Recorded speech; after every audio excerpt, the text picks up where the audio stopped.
Food, glorious food. And here I am in the middle of the food, a big pile of kale in the paddock. There's sheep and cows on the top of the hill, and it's almost dinner time. So what do you eat? What's the best thing to eat? And it's one of the most controversial, contradicted, argued about topic on the planet right now, food. So should we eat stuff that grows in the ground, like kale, and only stuff that grows in the ground? Or should we eat things that eat stuff out of the ground, like the cows and sheep that are wandering around freely in New Zealand? That's one of the beautiful things about New Zealand. A lot of people don't like to eat meat because they're in pens and they're lots of animals together. But here you can hardly see the cows because there's so much space for them to run around in. So what's going to be best for you? And if you take a look at the logical picture of food, which is food is made of carbon, hydrogen, oxygen and nitrogen. That's the macronutrition. So you can live on any of those. So you can live on fat, you can live on carbohydrate, you can live on protein, and you can live on alcohol if you need to. Some people would love to live on alcohol, I'm sure. But if you were going to die and you had any of those, you'd stay alive. Micronutrition's a little bit different because that's your vitamins, minerals, phytochemicals, antioxidants, and they come from all sorts of things. Now, there's argument that you can't get all of those from meat, but the carnivores will tell you that you can. There's argument that you can't get proper protein from plant-based foods, and the vegan vegetarians will tell you that you can. But what's going to work best for you? And I think that's probably the most important question. I always ask 4 different questions. Do you have a stack of energy? Do you perform at your best? Do you love what you see in the mirror? I love the way your body feels to touch. Or do you like it when other people touch you because you feel good? And are you getting the results that you want from your eating plan? And if the answer is yes to all of those, whatever you're doing is working, so keep doing it.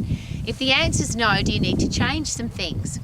Now, a lot of the argument comes now from supplementation. So if you don't get enough sunshine, do you need vitamin D? If you don't get enough fruit and veggies, should you take a vitamin C supplement?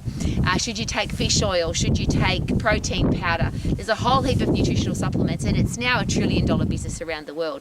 There's a lot of people making a lot of money from supplementation. But what if you couldn't get any? What if you're out here in the middle of nowhere? I'm in the South Island of New Zealand, literally in the middle of nowhere. What if there was no access to a supplementation store? What if there was no access to pills, powders, potions and powders and potions and powders and programs? There's so many of them.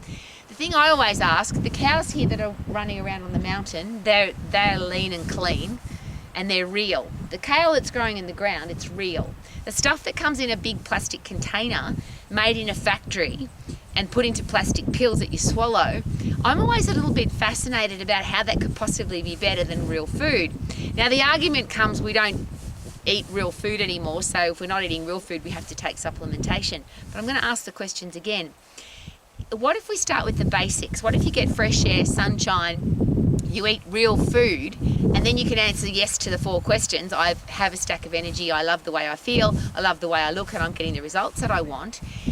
Then why would you need supplementation? And I don't want to get involved in the argument. I'm just asking the question because there's a lot of people that spend a lot of money on supplementation, pills and powders.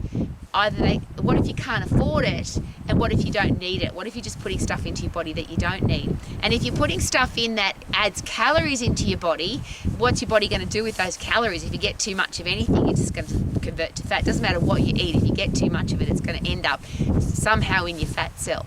So I like, again, to ask different questions. Eat what you love.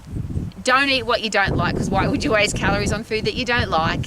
And most importantly, if you love eating something and somebody says that you can't have it, or you should supplement for it rather than having the food that you love, what does that do to your headspace? What does that do to your psyche?